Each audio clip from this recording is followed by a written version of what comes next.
예, 잠깐만요. 오케이. 이제 바울이라는 사도는 잘 알잖아요. 근데 그 사람이 이제 그 말씀을 전하러 다녔죠. 말씀을, 예수 그리스도의 말씀을 전하러 다녔는데, 거기서 이제 당시의 문화로 이제 들어가서, 당시의 문화의 중심지가 어디였냐면 아테네라는 곳이었어요. 로마가 여전히 통치하고 있지만 그래도 문화의 중심지는 아테네였어요. 그래서 당시 사람들은 다 헬라어, 당시 그리스어를 사용했죠. 바울도 마찬가지고. 근데 그 언어를 사용하는 그 아테네는 지금도 많이 알고 있지만 그 철학의 고향이죠. 모든 철학이 거기서 나왔고 현대 철학이 다 거기서 나왔어요. 그 철학들이 아주 어려운 말들을 하는 철학들이 다 거기서 나왔는데, 이제 오늘 뭐 그렇게 어려운 게 아닌데 이제 사람들이 어렵게 생각을 해서 그렇죠. 그래서 거기서 이제 그 사람들에게 이제 말씀을 전하는 거예요. 혹 어떤 사람들은 바울이 이제 여기서 말씀을 전하는 것은 실패했다 이렇게 단정적으로 얘기하는 사람이 있어요. 그렇지 않고 그 성경에 그런 근거가 없어요. 여기서는 이제 바울은 이제 지식인들한테는 지식인대로, 그다음에 그 문화에 들어가서 그 문화 사람들에게 맞춰서 예수 그리스도를 전했어요. 그러니까 이제 당시에 최고의 지성들이 모인 곳에서, 인텔리들이 모인 곳에서 이제 예수 그리스도를 전한 거예요. 그래서 이제 전하는 장면에 모든 설교문이 쭉 나와요. 사도행전 17장 보면 설교문이 쭉 나오는데, 오늘 간단히 말해서 그러면 이제 이걸 알아야 돼요. 에피쿠로스와 스토아 철학자들, 당시 최고의 지성들이라는 사람들이 무슨 생각을 갖고 있었는지를 알아야 되잖아요. 그 사람들한테 뭐 근데 바울이 바보래서 그냥 예수 믿으세요 이렇게 얘기하지 않았어요. 그들과 같이 얘기가 됐다는 얘기예요. 얘기가 됐고 그들의 수준에 맞춰서 얘기를 한 거예요. 근데 이제 이걸 보면 에피쿠로스와 스토아 철학자를 이제 알아야 되는데 이걸 어렵게 생각할 필요는 없어요. 왜 그러냐면 이건 뭐 이렇게 에피쿠로스 그걸 좀 알 필요가 있어요. 이제 간단히 말해서 에피쿠로스 학파는 이제 쾌락주의자라고 이제 그게 좀 잘못 번역된 거예요. 이제 히도이즘으로 자꾸 번역을 되는데 이제 자꾸 이게 중독 현상이 일어난 마약이나 이런 걸로 취하는 걸로 쾌락주의로 생각하는데 그렇게 해석을 하면 큰일 나죠. 이렇게 쾌락주의란 말도 아마 일본 사람들이 이렇게 해석을 한 것 같아요. 그렇지 않고 에피큐리오스라는 서양에서는 에피큐로스라고 그러지 절대 쾌락주의라는 표현을 안 해요. 근데 그 사람들의 생각과 그다음에 당시에 그 지성인들은 여러 가지가 있는데 그 중에서 에피쿠로스 학파, 스토아 학파가 있었단 말입니다. 그 당시 철학자들은 당시의 철학자들은 다 그래요. 그러니까 먹고 사는 게 해결이 되니까 앉아가지고 이제 먹고 사는 게 해결이 안 돼도 생각하는 걸 즐기는 사람들이에요. 답을 즐기는 사람이 아니고 생각하는 걸 즐기는 사람들. 그러니까 이제 먹고 사는 거에 걱정하는 사람들은 철학할 틈이 없죠. 그렇잖아요. 철학할 틈이 언제 철학하고 있어요. 먹고 살아야 되는데. 당신도 마찬가지인데. 근데 이제 어떤 사람의 DNA는 아무리 먹고 살기 힘들어도 그냥 철학하는 사람이 있어요. 소크라테스 같은 사람은 아무리 그 집안이 어려워도 그냥 생각만 하고 있어요. 제자들을 가지고. 물론 그 이제 제자들을 가리킨 게 먹고 사는 거였겠지, 어쨌든 그들이 생각하는 것이 지금까지도 생각하고 있어서 이제 재밌는 거예요. 지금의 모든 사람들의 생각에는 이런 생각이 있어요. 그거를 정리할 수가 있어요. 그러니까 오늘날에도 이제 예수 그리스도가 어떻게 그들에게 다가오는지를, 그 지성인들에게 다가오는지를 알 수가 있죠. 에피쿠로스는 간단히 말해서 이런 얘기예요. 당시 에피쿠로스는 이렇게 생각한 거예요. 이제 고통 속에서 우리가 행복에 대해서 관심을 가졌어요. 그러니까 당시의 모든 철학자들은 인간의 행복에 대해서 많이 생각을 했어요. 어떻게 행복하는가. 그들은 생각하는 게 행복해서 필로소피라고 돼 있어요. 필로소피가 생각을 즐기는, 행복하다고 생각하는 사람들이죠. 그런데 이제 사람들은 어떻게 하는 것이 행복한가를 이제 생각했죠. 에피쿠로스는 어떻게 하는 게 행복한가. 쾌락을 즐기는 게 행복한 게 아니고, 이 사람들이 이렇게 나눠본 거예요. 생각을 하다 보니까 나눠본 거예요. 언제 우리가 불행한가 생각해 봤더니 걱정이 많을 때 불행하다고 생각하다. 걱정이 많을 때 불행한단 말이에요. 고통은 구분할 수가 없어요. 그러니까 이제 이거는 간단히 말해서 이제 진규한테 질문을 해보면 말이에요. 진규가 가장 힘들 때가 언제예요? 힘들 때 이제 학교에서 이제 숙제를 내주거나 시험을 이제 치게 했어요. 이제 숙제를 내줬어요. 숙제를 내줘서 그거를 언제 불행하게 느껴요? 언제 힘들게 느껴요? 숙제를 해야 되는데 하는 과정, 숙제해서 가가지고 이게 잘 할 수 있는지 홈워크를 뭐 시험이나 숙제를 했을 때 내가 이걸 선생님이 원하는 수준으로 할 수 있는지 아니면 내가 이걸 완성할 수 있는지 이런 거에 대해서 근심을 하잖아요. 이거 안 했을 때 우리 엄마 아빠가 싫어할 것 같고 그러니까 이제 그거 때문에 걱정하잖아요. 불행하게 느끼는 거예요. 근데 그거를 하게 되면 이제 거기서 뭐 숙제를 잘하든 못하든 그걸 하게 되면 되잖아요. 그 숙제 자체는 그렇게 큰 문제가 되지 않잖아요. 그걸 나눠서 생각한 거예요. 불행은 고통이라고 생각을 했는데 고통 속에 있는 것 중에서 가장 큰 부분을 차지하는 게 어떤 거냐 하면 근심하는 거예요. 근심하는 거. 계속. 그러니까 내가 가만히 생각해보면 우리가 불행하다고 생각할 때가 언제? 근심할 때예요. 근심할 때. 그다음에 고통은 닥치면 그 고통 속에서 또 행복이 있어요. 예를 들어서 내가 고통 속에 고통만 따지고 보면 아주 그 이제 어떤 힘든 상황에서 커피 마시는 것도 달라요. 커피 마시는 것도 그 고통 속에 뭐 고통 속에서 휴식을 취할 때 커피 맛과 고통만 따지면 걱정스러울 때 커피 마시면 맛이 없어요. 근데 고통 속에서 그걸 마셨을 때 굉장히 맛있단 말이에요. 맛있고 아주 쓴 커피인데도 굉장히 맛있어요. 근데 고통이 아닌 경우에는 그 별로 그렇게 맛이 없어요. 왜 그러냐면 모든 사람들은 고통을 느끼는 것이 더 큰 고통에 비례해서 느껴요. 뭐 이건 따로 생각해 보면 되는데 이제 예를 들어서 비교할 때 지금 내가 당하는 고통이 더 큰 고통을 이제 막을 수 있었다면 더 큰 고통을 가질 수 있었는데 지금 고통은 더 훨씬 나은 거다 이렇게 생각하면 훨씬 더 이제 편해지죠. 어쨌든 그거는 좀 조금 들어가야 생각하는 거고 어쨌든 근심과 걱정이 많은 상황에서 근심과 걱정이 없는 상태로 만드는 것 그걸 아타락시아라고 말하는데 그쪽으로 가는 쪽으로 이게 상상을 하는 거예요. 그게 실제 있는 게 아니에요. 상상을 하는 거예요. 그래서 이 사람들은 에피쿠로스 학파는 모여가지고 걱정이 없는 상태를 만드는 것을 토의를 해요. 말로다 자꾸. 걱정 그렇게 해야만 그러니까 한 예를 디오게네스의 걱정에 대한 표현이 있잖아요. 알렉산더가 자기 스승으로 모시기 위해서 그렇지 않습니까? 와서 내 스승이 되어달라고 그랬더니 당장 비켜라. 나는 지금 네가 좀 비켜놔야 네 햇빛을 내가 받는 것을 즐길 수 있다. 그렇게 대답을 하잖아요. 그렇게 했는지는 모르지만 그게 이제 쾌락주의의 정확한 표현이에요. 나의 행복은 지금 거지와 같은 삶을 살아도 고통 속에 살아도 햇빛을 받는 게 나의 행복이라는 거예요. 햇빛을 받는 게. 고관대적이 돼가지고 벼슬아치가 돼서 높은 지위에 올라가서 햇빛을 받는 것을 행복으로 느끼기는 어렵다. 그건 어마어마한 고통과 근심이 있을 거다. 그렇잖아요. 지금 나는 적어도 근심은 없다. 그걸 비교해서 이기는 거. 고통을 이기는. 그래서 그게 쾌락주의예요.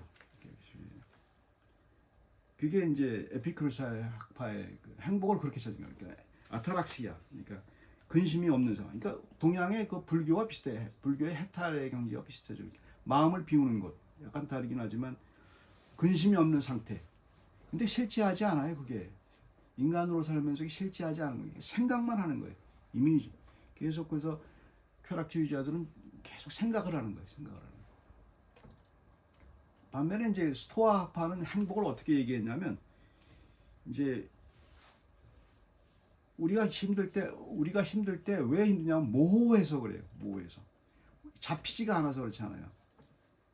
그렇잖아요. 이게 잡히지가 않아서 이거 이제 그 언어라는 것이 그래요. 언어라는 것이 하나님 우리에게 언어를 줬잖아요. 언어를 준 거는 잡히게 만든 거예요. 떠돌아오는 개념을 갖다가 말로 다 표현해서 잡히게 만든 거예요. 명확해지는 걸 말을 해요. 그러니까 이제 그 스토아 학파들은 제일 중요하게 생각하는 것이 내가 고통을 당할 때, 힘들 때 그것이 명확하게 하는 방법은 우주의 질서로 본 거예요. 우주. 그러니까 쉽게 말해서 이제 어른들이 그렇게 얘기하잖아요. 이렇게 올 것은 오게 되고 갈 것은 가게 되니까 물 흐르는 대로 살아라. 쉽게 말해서 팔자에서 얘기를 하잖아요. 팔자니까 이제 그렇게 순화하고 살아라. 이제 그런 표현을 많이 쓰잖아요. 오래된 사람. 그게 스토아 학파예요. 어려운 게 없죠. 우리의 어른들에게 머릿속에 다 있는 거죠. 그게 행복이지. 그거 질서를 따르는 게 행복이지. 코스모스의 뭐 어렵게 말해서 그걸 갖다가 로고스라는 표현을 썼어요. 로고스란 말은 질서라는 말이에요. 질서. 근데 그 질서가 이제 언어가 돼서 예수 그리스도라고 이제 기독교계에서는 그 로고스를 갖다가 이제 표현을 했죠. 어쨌든 이 두 가지 상황에 대한 스토아 학파가 이제 막 대화를 한 거예요. 대화를 하고 사도 바울이 어떻게 예수 그리스도를 전했는지를 보면 돼요. 27절이 그거예요. 사도 바울이 어떻게 얘기했냐?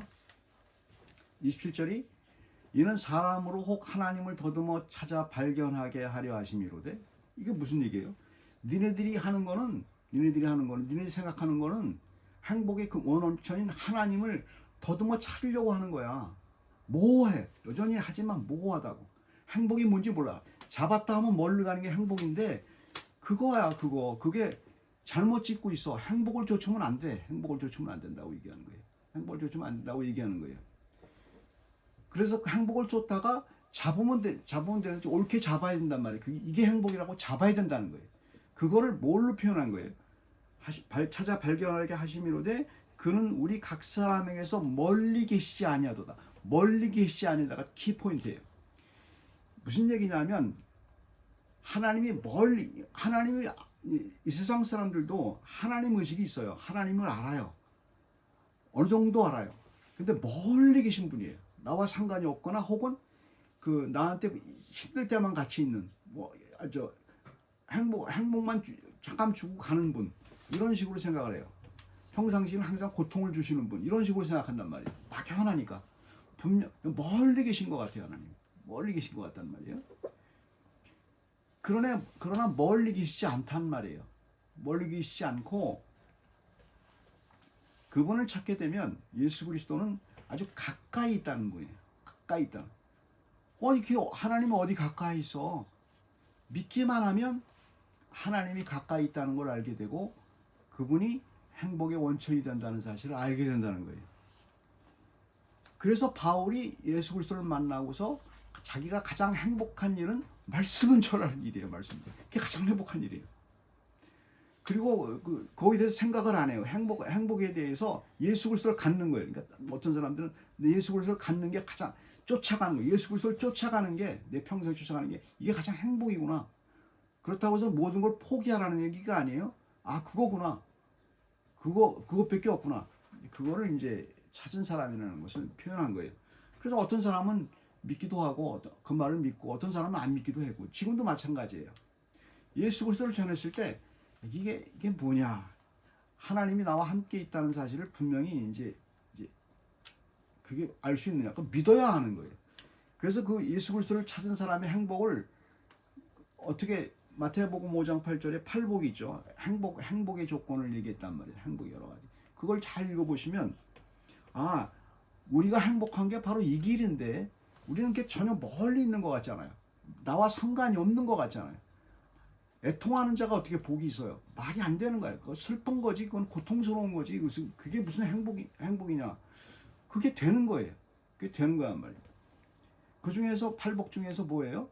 마음이 가난한 자가 마음이 풍부해야 행복해지지. 어떻게 마음이 가난해야 행복해? 이렇게 생각하는데 그 중에서 가장 이해할 수 없는 게 있죠. 마음이 청결한 자는 누구를 볼 거라고요? 하나님을 볼 거란 말이에요. 하나님을 보는 게 행복인 걸로 느낄 수 있어요, 여러분? 못 느껴요. 하나님을 보는 게 어떻게 행복이 돼요? 개념이 다른 거예요. 그러니까 왜냐하면 하나님이 행복의 원천이 멀리 있기 때문에, 하나님과 멀리 있기 때문에 행복의 개념이 잘 와닿지 않는 거예요. 언어로 와닿지 않단 말이에요. 로고스의 언어로 다 같거든요. 근데 그 로고스의 언어가 예수 그리스도란 말이에요. 쉽게 말해서 로고스는 말씀이에요. 말씀으로 우리에게 다가오게 되면 그것이 행복의 원천인 것을 우리가 확 알게 된다는 거예요. 그거를 받은 사람이 이제 그래서 예수 그리스도를 전하는 거죠. 그래서 우리가 예수 그리스도를 믿는 거죠. 항상 행복을 느끼진 않죠. 인간의 몸을 입고 있기 때문에 계속 그래서 예수를 쫓아가는 거예요. 계속 말씀으로 계속 쫓아가는 거예요. 그것만이 우리의 살 길이라는 것을 이제 알게 되는 거죠. 마음이 가난한 자라는 얘기는 계속적으로 이제 하나님을 본다는 얘기는 바로 그런 얘기예요. 멀리 계시는 하나님이 나와 함께 있다는 얘기예요. 그래서 볼 뿐만 아니고 나와 함께 있고 분명히 안다는 거예요. 믿음은 그거예요. 하나님이 나와 확 가까이 있는 거예요. 모든 믿음은 그거예요. 예수 그리스도를 믿는 크리스찬의 믿음은 멀리 있는 하나님이야. 묵상을 해야 찾아내고 여러 가지 고민을 해야 그런 하나님 아니에요. 예수님은 나한테 있는 걸 확인하는 거예요. 그게 믿음이에요.